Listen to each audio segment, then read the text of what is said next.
Hello guys, welcome back to other video. আজ আমি reaction করবো the vision behind Namit Malhotra's Ramayana, যেটা world of Ramayana YouTube channel থেকে রিলিজ হয়েছে 2 ঘন্টা আগে। 1.5 লাখের প্লাস ভিউজ হয়ে গেছে এবং ডেসক্রিপশন লেখা আছে started long before the cameras rolled, born from Namit Malhotra's vision and shaped by Nitesh Tiwari's direction. Welcome to the world of Ramayana and directed by, এবার আমরা দেখবো যে এটার সঙ্গে কত বড় বড় নাম যুক্ত আছে সিনেমাটার সঙ্গে। Directed by Nitish Tiwari, produced by Namit Malhotra's Prime Focus Studios and 8-time Oscar-winning VFX studio DNEG in association with Yash's Monster Mind Creations. Ramayana is being filmed for IMAX and will release worldwide. Part 1 on Diwali 2026 and Part 2 will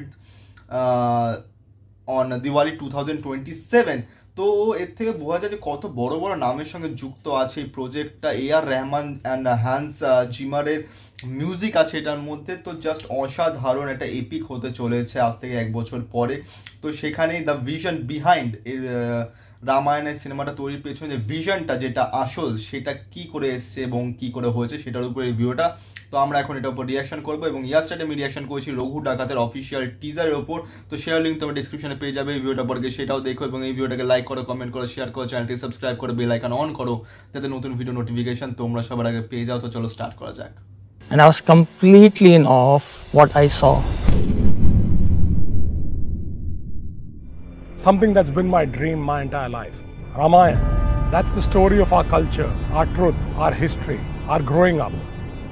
How humanity and how our thought process and values have shaped the world and continue to do so. In my journey of bringing Ramayana and the world of Ramayana to all of you, without the one and only Nitesh Tiwari by my side as the director, this could not have happened.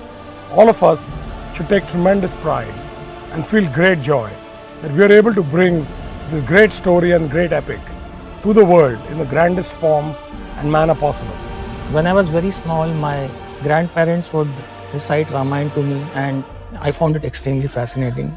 I still have to pinch myself to really believe that I am working with such a star cast and such great bunch of technicians who are so accomplished, such big names. Like, it's totally, truly unbelievable. I'm very excited for you guys to witness what we have created. I thank you all for being a part of the beginning of this epic journey. It gives me great pleasure to introduce you to the world of Ramayana.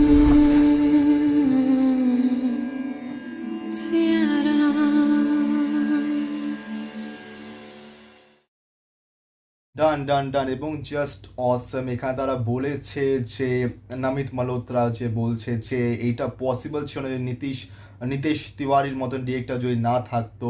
এবং রামায়ণ হচ্ছে আমাদের আমাদের pride, আমাদের history, এবং সেটাকে represent করে in front of the whole world. এটা সত্যি খুবই বড় রেসপন্সিবিলিটি।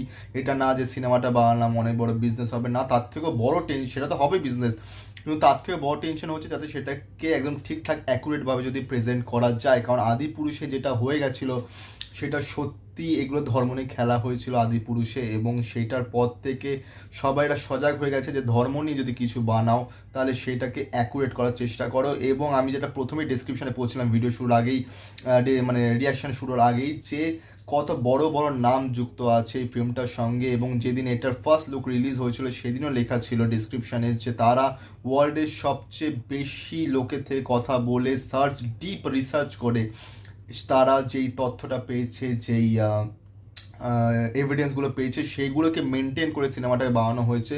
খামখেয়ালি মনের ইচ্ছা মতন ডায়লগ লেখে করেনি, তারা একদম অ্যাকুরেট করার চেষ্টা করেছে। এবং মিউজিক টিউজিক সব দিক থেকে, ভিএফএক্স সব দিক থেকে কোথা দেখে যাতে এটা না বোঝা যায় যে এটাতে মডার্নিজম অ্যাড করা হয়েছে, যেটা আসল সেটা থেকে কোথাও না কোথাও ডিস্ট্র্যাক্ট করা হয়েছে, এটা একদম না। এটা তারা নিজেরাই ক্লেম করছে। এবং সত্যি এটা রিলিজ করা হয়েছিল যে একটা ফার্স্ট লুক টাইপের, সেটা দেখে আমরা সবাই বুঝে গেছি যে এটা নেক্সট ওয়ান দ্য লেভেল হতে চলেছে। এবং এরা তাই বলছে, নীতিশ তিওয়ারিও তাই বলছে যে আমার গ্র্যান্ড প্যারেন্টস যখন আমাকে রামায়ণ দিয়েছিল ছোটোবেলায়, তখন থেকে আমার এটা একটা ফ্যাসিনেটিং লাগতো। এবং সত্যি আমি নিজেকে বিশ্বাস করতে পারি না যে আমি এত বড় একটা জিনিস আমরা বানাতে চলেছি এবং সেটার সঙ্গে এত মানুষ জুড়ে আছে। এবং এটা সত্যি নিজেদের মধ্যেও একটা প্রাউড ফিল করায় যে এত বড় একটা ধর্মগ্রন্থ রামায়ণ তার উপর তারা কাজ করছে, এবং সত্যি রণবীর কাপুরের কিছুটা পার্ট দেখিয়েছে, এবং ইয়াশের কিছুটা, মানে ইয়াশের জাস্ট একটা লুক দেখিয়েছে, জাস্ট একটা চোখ, সেটাতেই পয়সা বসুল হয়ে গেছে। এবার এখন 1 বছর ওয়েট করতে হবে। আমাদের তো মনে হচ্ছে যদি টাইম ট্রাভেল করে চলে যেতে পারতাম 1 বছর পর, তাহলে খুব ভালো হতো, তাহলে তাড়াতাড়ি দেখতে পারতাম। কিন্তু জাস্ট সবার কা ফল মিঠা হতা হয়। 2026-এর দিওয়ালিতে বেরোবে ফার্স্ট পার্ট, 2027-এর দিওয়ালিতে বেরোবে সেকেন্ড পার্ট। তো আশা করছি জাস্ট অসাধারণ হবে, এবং যা ওয়ার্ল্ড অফ রামায়ণার তো পার্ট আমরা সবাইরা। তো তোমাদের কেমন লেগেছে এটা নিশ্চয়ই জানিও, এবং এই ভিডিওটা ভালো লাগলে লাইক করো, কমেন্ট করো, শেয়ার করো, চ্যানেলটিকে সাবস্ক্রাইব করে বেল আইকন অন করে যাতে নতুন ভিডিও নোটিফিকেশন তোমরা সবার আগে পেয়ে যাও। তো দেখা হচ্ছে পরের ভিডিওতে। Thank you so much.